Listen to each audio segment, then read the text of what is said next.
অজ্ঞানতিমিরন্ধস্য জ্ঞানাঞ্জনশলাকয়া চক্ষুरुन्मीलितं येन तस्मै श्रीगुरवे नमः।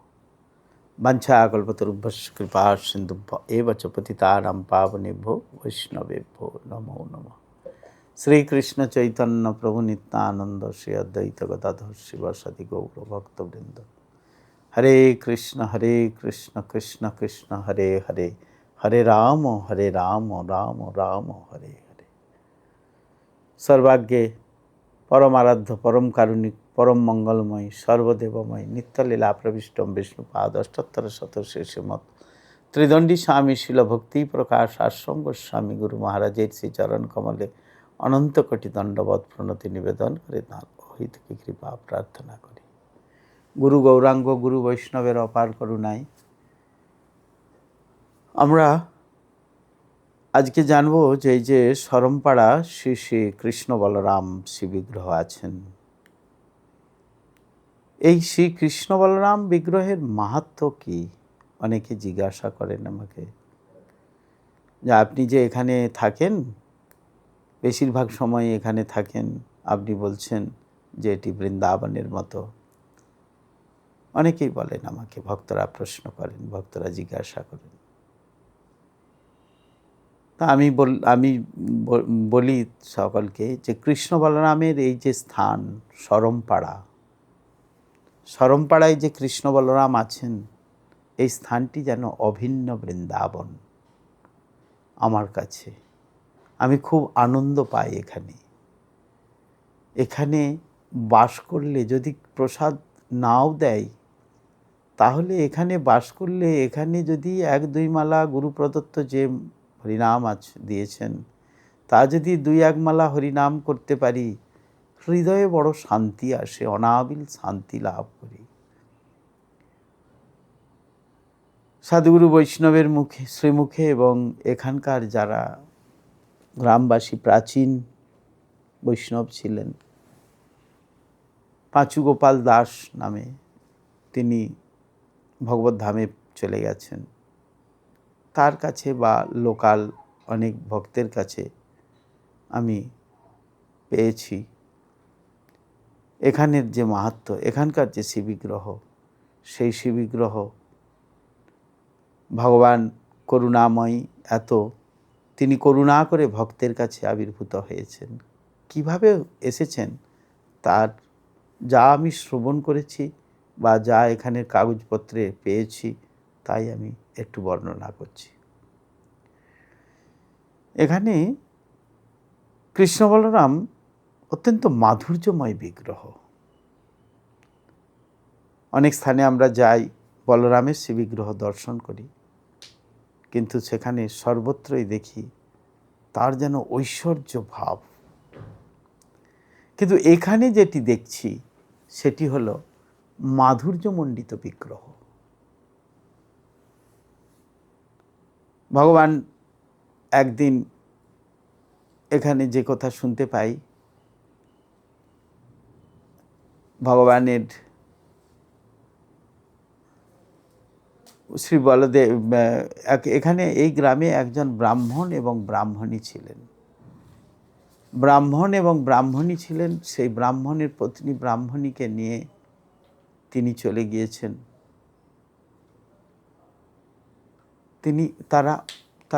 তারা কোনো নিঃসন্তান ছিলেন, তাদের কোনো পুত্র কন্যা কেউ ছিল না।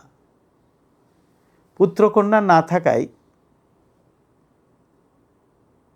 লোকে যেগুলো বলে বন্ধা বা বাঁজা, এক কথায় বাঁজা বাঁজি, এই বলে তাদেরকে তিরস্কার করত। কোনো শুভ কাজে তারা যদি কোনো জায়গায় নিমন্ত্রিতও থাকতেন, কোনো কিছু শুভ কাজে যদি গিয়েও থেকেছেন, তাদেরকে অনেক রকমের নিন্দাসূচক কথা বলতেন। আবার কোনো সময় অনেকে তখন তো খুব কুসংস্কার ছিল। লোকে যখন ঘুম থেকে উঠে তাদের মুখ দেখত, বলতো আজ দিনটা খুব খারাপ যাবে। না কেন? না আজকের দিনটায়, আজকে সকালে ঘুম থেকে উঠে ওই মাঝামাঝির দর্শন করলাম, মুখ দেখলাম। এইভাবে নানান রকমভাবে তাদের অত্যাচার উৎপীড়ন করত। তারা দুইজনে একদিন চিন্তা করলেন, তারা ছিলেন অত্যন্ত কৃষ্ণ ভক্ত। তারা চিন্তা করলেন যে আমরা বৃন্দাবনে চলে যাব, যদি গোবিন্দের দর্শন পাই তাহলে তো ভালো কথা, না হলে আমরা যমুনায় গিয়ে প্রাণ বিসর্জন দেব। এখানে বোধহয় মারা গেলে, তখন শরমপাড়ায় অনেক বাঘ বাস করত, বাঘেও এসে বোধহয় দেখবে না, শেয়ালেও বোধহয় ছোঁবে না আমাদেরকে, আমরা এত পাপী। তাই তারা চিন্তা করতে করতে, তখন তো কোনো বাস গাড়ি ঘোড়া যাতায়াত ছিল না, ট্রেন ছিল না, তারা চলতে লাগলো কি করে না পদব্রজে। পদব্রজে যেতে যেতে যেতে যেতে তারা যখন পদব্রজে গিয়েছে, পদব্রজে যেতে যেতে তারা বৃন্দাবনে পৌঁছে গেল। অনেক সময় লাগলো ঠিকই, কিন্তু তারা বৃন্দাবনে পৌঁছালেন। বৃন্দাবনে পৌঁছে পর তাদের উদ্দেশ্য ছিল কৃষ্ণ অনুসন্ধান, কৃষ্ণের দর্শন, কৃষ্ণ লাভ। তারা মুখে শ্রীকৃষ্ণ নাম করতে করতে হরে কৃষ্ণ কৃষ্ণ কৃষ্ণ হরে হরে, হরে রাম রাম রাম হরে হরে। কোথা গেলে কৃষ্ণ পাবো, কৃষ্ণকে লাভ করতে পারবো। কৃষ্ণ ছাড়া তাদের কোনো রকম কোনো চিন্তা ছিল না, বাহ্যিক জ্ঞানই তারা হারিয়ে ফেলেছিল। তাই তারা গিয়ে সোজাসুজি বৃন্দাবনে গেলে তো কোনো খাবার অভাব হয় না, অন্নের অভাব হয় না। রাধারানী বলেছেন আমার ধামে কোনো অভাব হবে না। তাই তারা কয়েকদিন ঘোরাঘুরি করে, এদিক ওদিক দর্শন করে তারা যে উদ্দেশ্যে গিয়েছেন সেই উদ্দেশ্য এর জন্য তারা অনশন করে কৃষ্ণ নাম করতে লাগলেন 7 দিন 7 রাত্রি যমুনার তীরে কেশিঘাটে তারা দিবারাত্র সেখানে এক বস্ত্রে থাকতে লাগলেন এবং কোনো কিছু আহার করলেন না, কোনো জায়গায় তারা উঠলেন না। তারা সংকল্প করে একেবারে সেই কৃষ্ণকে দর্শন করবেই, তাই তারা কৃষ্ণ নাম করতে লাগলেন। কৃষ্ণ নাম করতে করতে করতে করতে এরকম সময় 7 দিন হয়ে গেছে। তারা চিন্তা করলেন, তাই তো আমরা তো কৃষ্ণ দর্শন পাবার মতো ভাগ্য নাই, আমরা পাপী। তাই চলো আমরা যাই, আজ ব্রাহ্ম মুহূর্তে আমরা যমুনায় প্রাণ বিসর্জন দেব। কৃষ্ণ নাম করতে করতে প্রাণ বিসর্জন দেব, কৃষ্ণ নাম করতে করতে কৃষ্ণ কৃষ্ণ বলতে বলতে তারা প্রাণ বিসর্জন দিতে গেলেন। কোথায় না যমুনায় কেশিঘাটে যখন ঝাঁপ দিতে গেলেন, সঙ্গে সঙ্গে একটা দৈববাণী হলো। যেই ঝাঁপ দিতে যাচ্ছে আর দৈববাণী হয়েছে, হে ব্রাহ্মণ, তোমরা এইভাবে নিজেদের প্রাণ বিসর্জন দিও না। আমি তোমাদের দর্শন দিচ্ছি না, আমরা তোমাদের দর্শন দিচ্ছি না ঠিকই, কিন্তু আমার এই যে দেহের দিব্য আলো দর্শন করো এবং তোমরা চলে যাও, তোমরা যেখানে ছিলে তোমাদের বাড়িতে চলে যাও এবং বাড়িতে গিয়ে তোমরা বৈশাখী পূর্ণিমাতে তোমরা গিয়ে একটি নতুন ছাকনি নিয়ে তোমাদের বাড়ির উত্তর দিকে, উত্তর পূর্ব কোণে যে আছে, উত্তর পশ্চিম কোণে যে আছে কি বলে, একটি আছে মোহনা, সেইখানে গিয়ে তোমরা থাকবে। যত কষ্টই হোক তোমরা সেখান থেকে করো না, নতুন ছাকনি নিয়ে সেই জলের মধ্যে দাঁড়াবে এবং আমরা যাব, আমরা দারু মূর্তি রূপে যাব, তোমরা আমাদের সেবা করবে পুত্রের মতো, তাহলেই তোমাদের সেই পুত্রের আশা মিটে যাবে। তারা এলেন, তারা সেই শ্রবণ করে অত্যন্ত আনন্দ সহকারে চারিদিকে তাকাতে লাগলেন, দেখলেন দিব্য আলো চারিদিকে। তাই দিব্য আলো সেই দর্শন করে তারা পুনরায় মনে শান্তি নিয়ে আস্তে আস্তে আস্তে আস্তে করে পদব্রজে পুনরায় কয়েক মাস ধরে বৃন্দাবন থেকে এখানে পুনরায় শরমপাড়ায় ফিরলেন। শরমপাড়ায় ফিরলেন, পুনরায় শরমপাড়ায় ফেরার পর, শরমপাড়ায় যখন এলেন, শরমপাড়ায় আসার পর তখন তারা বৈশাখী পূর্ণিমা আগত হলো। আর বৈশাখী পূর্ণিমাতে তারা সেই নতুন ছাকনি নিয়ে ভগবানের নাম করতে করতে সেইখানে দুইজন নতুন কাপড় পরে দুইজনে গিয়ে দাঁড়ালেন। সেই সময় প্রচুর ঝড়, জল, বৃষ্টি, বজ্রপাত, আর সেই জল একেবারে উথল পাথল করছে।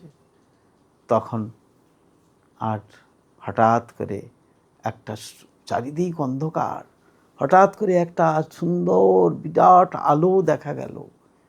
আর সেই ছাঁকনি ভারী হতে লাগলো। ছাঁকনি তুলে দেখলো যে ছাঁকনির মধ্যে ব্রাহ্মণের ছাঁকনির মধ্যে বলদেব, আর এর ব্রাহ্মণীর ছাঁকনির মধ্যে কৃষ্ণ আবির্ভূত হয়েছেন। সেই দেখে তারা অত্যন্ত আনন্দ লাভ করে তারা সেই তারপর আস্তে আস্তে আস্তে আস্তে তারা যখন ওঠালেন জল থেকে, তখন আস্তে আস্তে আস্তে আস্তে করে একটা আলো সব নিভিয়ে গেল, আলো চলে গেল এবং ঝড় বৃষ্টি সমস্ত ঝঞ্ঝা বিপদ সম্মুক্ত হয়ে গেল।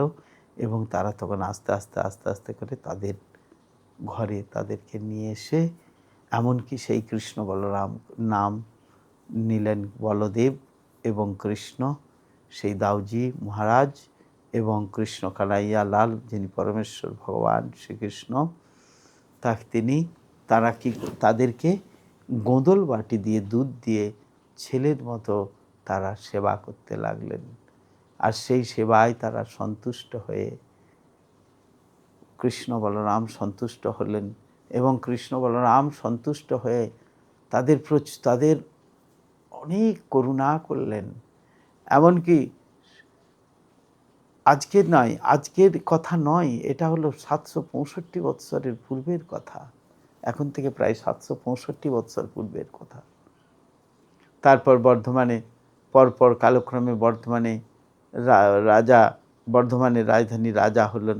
বর্ধমানের রাজা তিনি স্বপ্নাদেশ পেয়ে বলরামের জন্য বহু জমি জায়গা ইত্যাদি সমস্ত দান করলেন। পরবর্তী সময়ে একটু মন্দির স্থাপন করে দিলেন। রাজারা তখন তো মন্দির স্থাপনা করতেন, তাই মন্দির করে দিলেন এবং সেই মন্দির প্রতিষ্ঠা হলো এবং সেই মন্দিরে সেবিত হতে লাগলেন কৃষ্ণ এবং বলরাম। কৃষ্ণ বলরাম এর সেবা হতে লাগলো। কৃষ্ণ বলরামের সেবা হতে হতে চারিদিকে প্রচার হতে লাগলো। কৃষ্ণ বলরামের সেবা অনেকেই করেছেন এবং কৃষ্ণ বলরামের সেবায় কৃষ্ণ বলরাম সন্তুষ্ট হয়ে তাদেরকে অনেক করুণা করেছেন। যেমন একজন ব্রাহ্মণ এখানে সেবা করতেন, সেই ব্রাহ্মণের 2টি পুত্র ছিল। সেই 2টি পুত্র, ছোট্ট পুত্র তার ব্রাহ্মণীকে বলে গিয়েছেন যে দেখো, আমি বলরামের জন্য কাছে যাচ্ছি, সেখানে রাত্রে লুচি ভোগ হয়, আমি লুচি ভোগ দিতে যাচ্ছি, লুচি করে রান্না করে লুচি ভোগ দেবো। তখন তো ঘি দিয়ে রান্না হতো, তাই ঘি দিয়ে প্রস্তুত করছেন লুচি। 2টি ছেলে, তারই যেমন ছেলেগুলি দেখতে, সেই ছেলেগুলি এসেছে। ব্রাহ্মণী কিন্তু, তার স্ত্রী কিন্তু তাদেরকে ভালো করে আড়াল করে লুকিয়ে রেখেছিলেন বাড়িতে। হঠাৎ করে এসে দেখেন, এসেছে ব্রাহ্মণ, দেখছেন তিনি লুচি ভাজছেন, আর লুচি ভাজতে ভাজতে এসে বলছে যে বাবা আমাদেরকে লুচি দাও, আমাদেরকে লুচি দাও। বারবার বিরক্ত করেছে। কিন্তু ভগবানের ভোগ হয় নাই, তার পূর্বে কি করে দেবো, তাই চিন্তা করে দেখছে। কিন্তু চিন্তা করে দেখলে কি হবে, দেখলেও তো কিছু করার নেই, ভগবানের ভোগ না হলে তো দিতে পারছে না। কিন্তু দেখতে কি করবে, আর মায়া ত্যাগ করতে না পেরে 2টো লুচি ছুঁড়ে দিয়েছে। পরে এসে দেখছে যে দুটো লুচি দুজনের হাতে এবং খাওয়া অবস্থায়, বলরামের হাতে এবং কৃষ্ণের হাতে। কতজন এখানে দেখেছেন যে বাঁশি পাচ্ছে না, বাঁশি পাচ্ছে না, বাঁশি পাচ্ছে না, বাঁশি পাচ্ছে না, বাঁশি পাচ্ছে, বাঁশি কৃষ্ণের বাঁশি কোথায় গেল, প্রভুর সিংহা কোথায় গেল, কোথায় গেল, কোথায় গেল, খুঁজে খুঁজে পাচ্ছেন না। খুঁজতে খুঁজতে খুঁজতে গিয়ে দেখে কারণ নোটে শাকের বাড়িতে জমিতে পড়ে আছে। তার মানে তখন তারা বুঝছেন যে এই নোটে শাকটা হয়েছে, আগে নোটে শাকটা ভগবানের সেবার উদ্দেশ্যে দিয়ে আসি, তারপর আমরা বিক্রি বাটা করতে যাব। এরকম বহু উদাহরণ। জমিতে লাঙল দিচ্ছে যে কিষাণ, সেই কিষাণ লাঙল দিচ্ছে, কাদা হচ্ছে, জমি ধান রোয়া হবে, কাদা হচ্ছে। এদিকে মহন্ত মহারাজ ভুলে গেছেন যে তাদেরকে জলখাবার দিতে হবে। দেরি হয়ে যাচ্ছে। সেই যে কিষাণ লাঙল দিচ্ছিল, সে মনে করছে কেন এখনো আসছে না। আজকালকার মতো তো ট্রাক্টর ছিল না, তখন ছিল লাঙল, দুটো গরু আর ওই লাঙলের দিয়ে জমি চাষ করা হতো। তখন বলছি মনে মনে চিন্তা করছে আজ তো এখনো এলো না। কিছুক্ষণ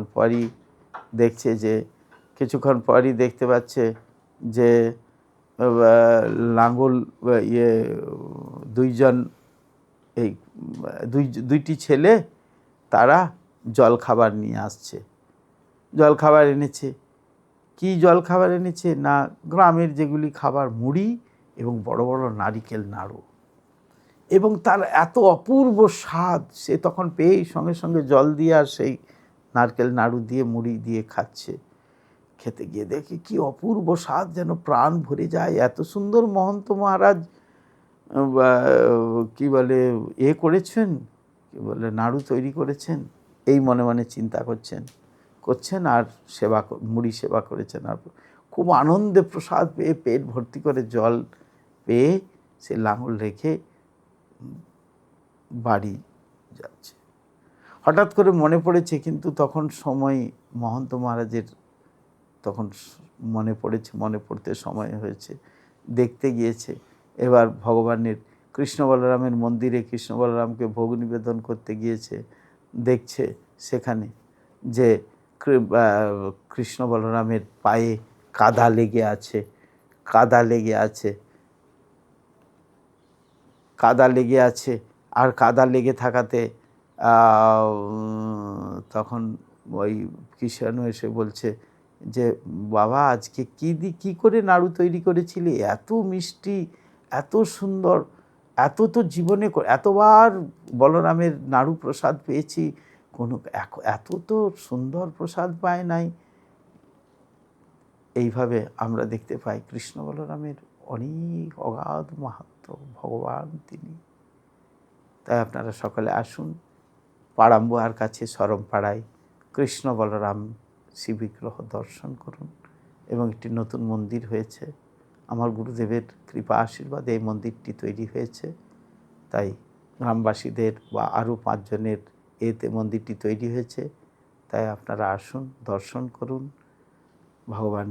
ভগবানের শ্রীমন্দির পরিক্রমা করুন এবং ভগবানের নাম করুন। হরে কৃষ্ণ কৃষ্ণ কৃষ্ণ হরে হরে, হরে রাম রাম রাম হরে হরে, এই মহামন্ত্র জপ করুন।